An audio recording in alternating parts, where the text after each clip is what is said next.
IDX Channel. Senang sekali saya Prisa Sampurnato kembali dapat menjumpai Anda. Dan saat ini saya sedang berada di IKN, Ibu Kota Nusantara. Saya akan berbincang bersama dengan seorang wanita cantik, yaitu Ibu Hardini Puspasari. Penasaran seperti apa obrolan kita kali ini? Ikutin saya terus hanya di Women's Talk IDX Channel. Sejumlah fasilitas diberikan oleh pemerintah untuk menstimulasi kegiatan usaha di Ibu Kota Nusantara. Kepala Otorita Ibu Kota Nusantara, Bambang Susantoro menyampaikan bahwa serangkaian insentif yang diberikan kali ini merupakan yang terbaik di Indonesia. Seperti ialah pengurangan pajak penghasilan, pembebasan bea masuk impor, dan pengurangan pajak untuk kegiatan R&D. Sebelumnya, Presiden Joko Widodo menginginkan sebesar 80% anggaran pembangunan Ibu Kota Nusantara berasal dari skema kerjasama pemerintah dan badan usaha atau KPBU, baik melalui Public-Private Partnership maupun investasi langsung oleh investor, sedangkan sisanya sekitar 20% berasal dari APBN. Perlu diketahui skema KPBU ini diprakarsai oleh sejumlah menteri, kepala lembaga, direksi badan usaha milik negara, serta kepala otorita IKN dan badan usaha. Adapun untuk skema pendanaan lainnya ialah kerjasama investasi dengan badan usaha swasta murni maupun BUMN yang seluruh atau sebagian modalnya dimiliki oleh negara. Lantas, bagaimana optimalisasi upaya pemerintah menarik minat serta mengundang investor ke proyek pembangunan IKN Nusantara di Kalimantan Timur? Simak perbincangannya bersama dengan Wakil Ketua Komite Tetap Promosi Sektoral Bidang Investasi Kadin Indonesia, Hardini Puspasari, hanya di Women's Talk.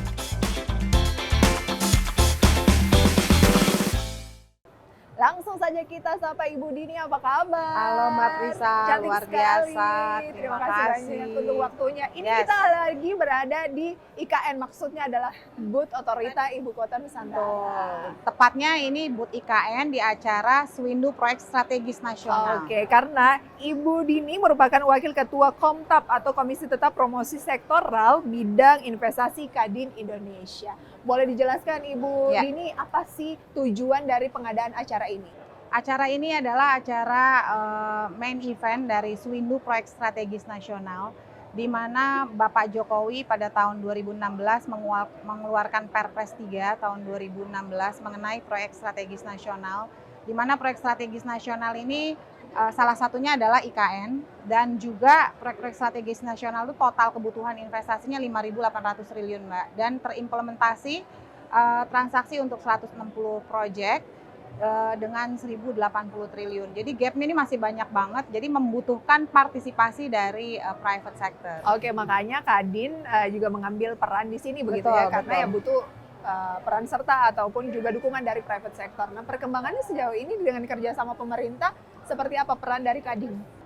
Untuk penyelenggaraan acara ini itu adalah Kadin, ada KPPIP dan juga IK Unpad, di mana dalam penyelenggaraan ini kontribusi Kadin tentunya menyupport proyek-proyek strategis nasional, di mana transaksi untuk kerjasama pemerintah badan usaha ini harus ditingkatkan. Karena kebutuhan investasi infrastruktur Indonesia dalam bentuk infrastruktur, urban facilities, dan social facilities itu nggak bisa mengandalkan dari APBN dan APBD.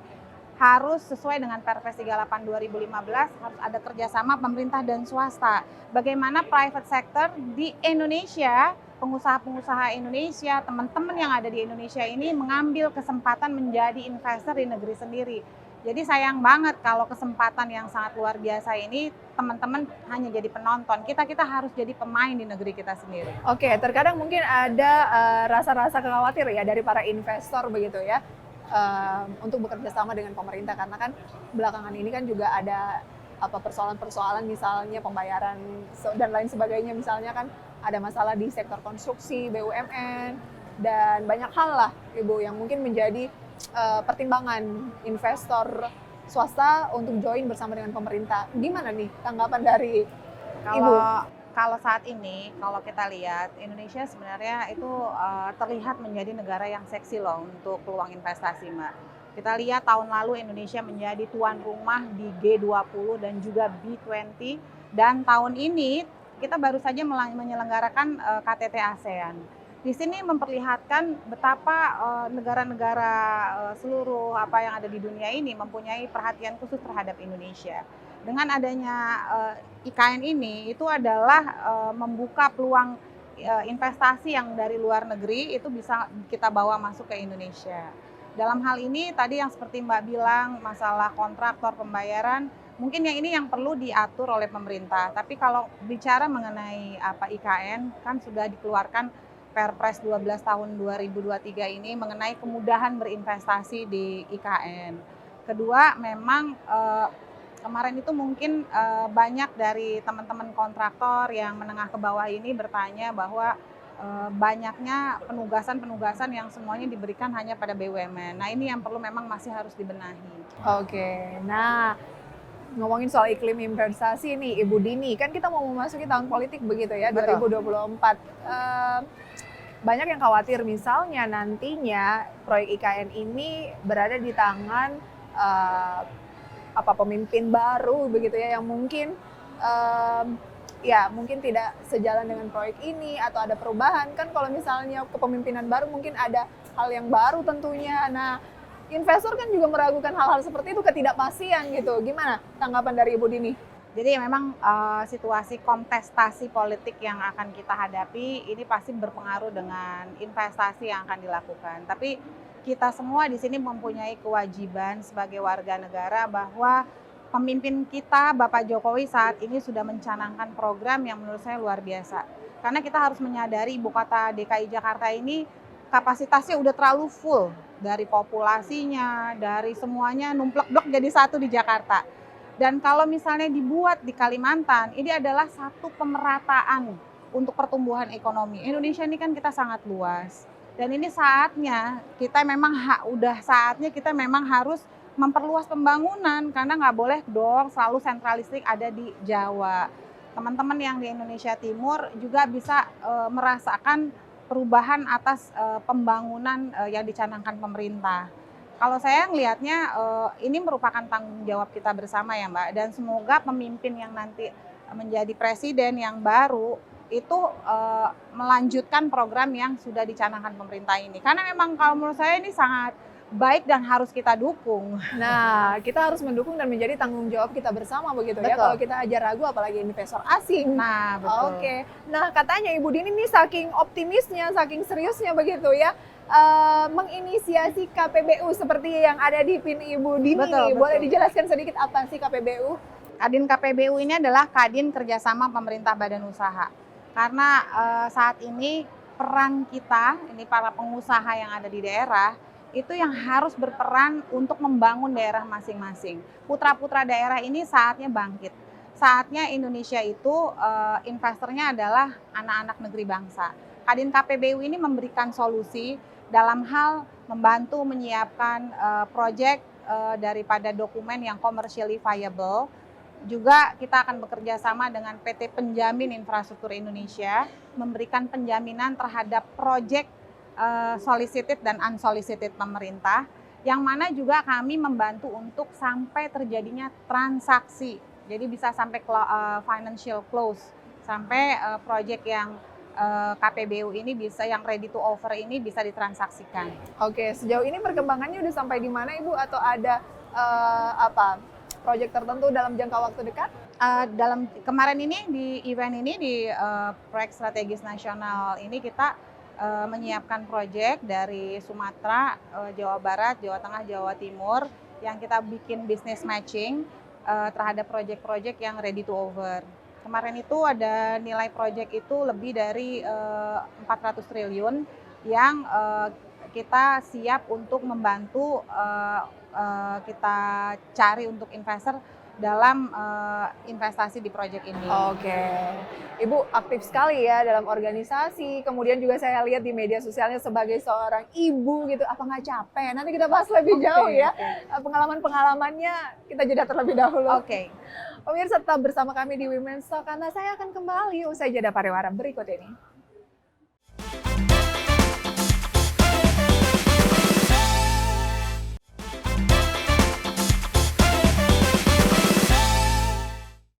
Terima kasih pemirsa pemirsa, Anda kembali bersama kami dalam Women's Talk dan masih berbincang bersama dengan Ibu cantik, Ibu Hardini Puspasari. Ibu Dini atau biasa juga dijuluki katanya di Kadin itu adalah Miss KPBU, kerjasama pemerintah badan usaha. Oke, apa rasanya tuh Bu dipanggil Miss KPBU? Ya karena aku mau kampanyekan sesuatu hal yang sangat luar biasa untuk Indonesia, di mana KPBU ini harus ditingkatkan di Indonesia. Jangan sampai peluang yang segini besarnya itu adalah orang-orang yang dari luar negeri, investor-investor yang masuk sini, mereka juga pinjam duit kok. Investor-investor itu, teman-teman saya yang bilioner, investor itu juga pinjam duit sama lembaga keuangan. Ya? Kenapa nggak teman-teman nih yang ada di pengusaha-pengusaha di Indonesia itu berani menjadi investor di negeri sendiri? Nah, KPBU ini adalah merupakan sebuah kampanye. Karena kalau KPBU kan sesuai dengan Perpres 38 2015, tapi ini kita mengkampanyekan untuk berani menjadi investor di negeri sendiri. Targetnya apa? Targetnya adalah transaksi, agar transaksi project-project yang udah ready to over ini itu bisa ditransaksikan, di business matching kan, semuanya bisa berjalan. Karena terinvestasi 1 triliun investasi itu akan menyerap 30.000 sumber daya manusia. Oke. IKN itu kan proyek yang sangat strategis begitu ya, yang sangat difokus. Kayaknya tuh pemerintah sekarang lebih banyak fokus ke sana, begitu ya. Berarti kan banyak urusan-urusan nih yang harus dijalani oleh Kadin ya, termasuk Ibu Dini. Nggak capek Ibu organisasi, iya, CEO di perusahaan sendiri, iya, jadi Ibu, iya, apalagi. Oh jadi Ibu ya belum jadi ibu rumah tangga, belum punya pasangan saya ini. Itu aja yang kurang. Nggak bercanda. Nggak capek. Saya nggak pernah lelah ya. Saya justru karena saya selalu bersyukur dan saya selalu bahagia dengan detik-detik yang saya alami dalam hidup ini. Iya kelihatan sih Ibu ya, selalu proper gitu, kemudian tuh cantik. Siapa yang sangka bahwa Ibu ternyata anak sulungnya itu udah mau lulus kuliah? Mau lulus kuliah S1. Berarti kalau habis itu menikah, berarti Ibu udah bisa punya cucu. Aduh. Apa nih tipsnya Ibu? Apakah ya Ibu setuju nggak kalau happy itu bikin wanita tuh pasti cantik? Oh iya, jadi menurut saya kebahagiaan itu nomor 1. Dan bahagia itu adanya di dalam diri kita dan di pikiran kita. Jangan pernah berharap orang lain yang akan membahagiakan kita. Kalau kita berharap orang lain yang akan membahagiakan kita, itu kita pasti kecewa. Jadi itu yang harus kita jaga, bahwa kebahagiaan itu buat saya segalanya. Bahagia itu seperti apa sih kalau buat saya? Kebahagiaan itu bagaimana kita bersyukur. Kalau saya itu lagi sedih, saya nangis, saya meraung-raung. Tapi setelah itu saya nggak akan menangisi hal yang sama. Ke depan itu saya maju terus ke depan dengan lebih kuat lagi. Kan kemarin udah air matanya udah habis gitu, udah ditangisin. Jadi kebahagiaan itu adalah dimana kita bersyukur apa yang terjadi dengan hari ini dan selalu melakukan hal yang berkualitas pada hari ini. Karena yang kemarin itu udah menjadi sejarah, ke depan itu adalah rahasia Tuhan. Hari ini kita hidup, detik ini kita hidup, kita harus berbuat yang semaksimal mungkin. Kayak saya makanya rapih terus. Karena ya saya mau do the best for this second. Oke, rapi terus, cantik terus. Ini tadi udah standby tanpa tim makeup gitu ya, udah ready, udah terbiasa. Tapi Ibu terkadang ya, kalau kita itu cantik, kalau ya masih adalah stigma-stigma cantik itu bla bla bla, identik dengan mungkin orang suka look modal down. Cantik aja, modal luar aja katanya kayak gitu. Tanggapan Ibu seperti apa sih membuktikan bahwa ya cantik boleh, tapi dalam juga harus cerdas. Oh iya, jadi bukan berarti cantik nggak boleh berbarengan dengan cerdas gitu kan Ibu ya? Kalau cantik, rapi, wangi itu wajib. Cerdas itu di atasnya wajib. Karena penting sekali menjadi wanita yang cerdas. Karena wanita yang cerdas itu adalah wanita yang tangguh. Ketangguhan itu bagaimana kita menghadapi segala proses detik-detik dalam kehidupan, up and down, sedih. Ibu pernah down banget? Oh pasti dong, namanya manusia, semua rasa saya udah rasain. Semuanya, udah dari sakit, pedih, pengkhianatan, semuanya. Tapi yang paling luar biasa, jangan pernah kita membalas dendam, mempunyai energi yang negatif, kita iri hati sama orang lain. Sepertinya keberhasilan yang membawa saya sampai dengan saat ini, karena saya energi-energi negatif daripada penghinaan. Pernah dihina? Oh iya, sering banget. Kenapa Ibu? Saya pernah dihina macem-macem lah. Karena mungkin ada yang luar biasa pernah menghina saya gini, wah kamu tuh jadi perempuan sempurna banget ya. semuanya kayaknya bisa, semuanya capable. Jangan-jangan kamu ini pakai magic. Wah. Orang udah penilaiannya beda lagi. Ngelihat orang cantik identik dengan magic gitu ya. Ya Kalau banyak nggak lah. ada alasan lain ya udah larinya pasti magic, bilangnya Iya, kayak gitu. betul, Nah, betul. gimana Ibu menjadikan itu amunisi bahan bakar untuk ibarat kata kalau bola tuh dipantulin ke bawah, mantul balik lagi, lebih tinggi lagi. Memang harus kayak gitu, Mbak. Jadi kalau kita dibanting bukan kita terpuruk, tapi kita harus lebih maju lagi. Kalau saya merevenge penghinaan dari orang-orang itu adalah menunjukkan saya lebih maju dan saya selalu maju. Dan yang paling luar biasa itu bagaimana kita hidupnya tuh bermanfaat untuk orang banyak. Kita ada di mana-mana itu karena untuk kebermanfaatan bagi banyak orang. Oke, ada ungkapan nih Bu, atau stigma yang mengatakan bahwa orang cantik itu biasanya lebih dimudahkan. Setuju nggak, Enggak Ibu? juga, enggak. Malah justru orang cantik itu, saya merasa dengan menjadi cantik itu nggak gampang. Orang udah berpikiran negatif duluan gitu loh. Nggak semudah itu juga gitu loh. Tantangannya malah menjadi lebih cantik itu lebih banyak. Karena orang tuh dengan cantik itu banyak yang iri, banyak yang jealous, banyak yang berprasangka gitu loh. Justru yang membuat kita kuat itu bagaimana kita menghandle proses itu gitu loh.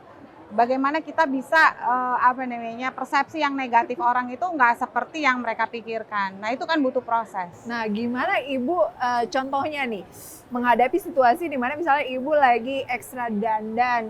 Saya juga suka banget tuh Bu, ekstra dandan. Kemudian saya juga seneng banget sama Ibu, tapi kebetulan lagi nggak pakai biar kembar malah nantinya. Ya, ini saya suka banget sama pink. Oh ya bagus dong kita menghadapi terkadang orang looks-nya jangan terlalu begitu, misalnya untuk menjadi diri sendiri sih, bahwa it's me gitu dan nggak ada yang salah gitu. Ya nggak ada yang salah kalau menurut saya, jadilah diri sendiri. Apa yang membuat kamu bahagia itu yang harus kamu jalanin. Karena apa yang membuat kita confidence itu yang terbaik. Karena percaya diri itu adalah modal untuk kita bisa melakukan segala hal. Jadi menurut saya menjadi diri sendiri itu adalah nomor satu. Nggak usah dengerin kata orang, tapi yang paling penting adalah kita nggak ngerugiin orang lain. Nah setuju, itu dia, kita nggak ngerugiin orang lain, malah kita menjadi menambah value kita untuk orang lain gitu ya. Kalau ada hal-hal miring yang sebenarnya tidak mengganggu, tidak merugikan orang lagi ya, jadi nggak usah diambil pusing. Nggak usah diambil pusing, nggak ya? Kita lanjutkan nanti ya, Ibu Dini, ini makin seru. Kita jeda terlebih dahulu pemirsa, kami akan segera kembali saat lagi.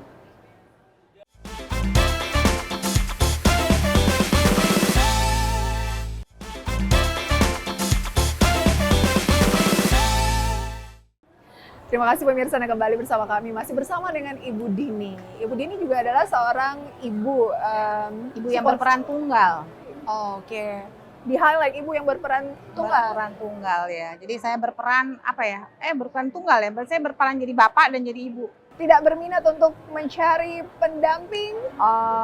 Dia berminat, kan namanya harus punya teman hidup kan. Karena kan basicnya manusia kan makhluk sosial. Ada Adam dan Hawa. Nah sebenarnya pengen banget punya pendamping pastinya.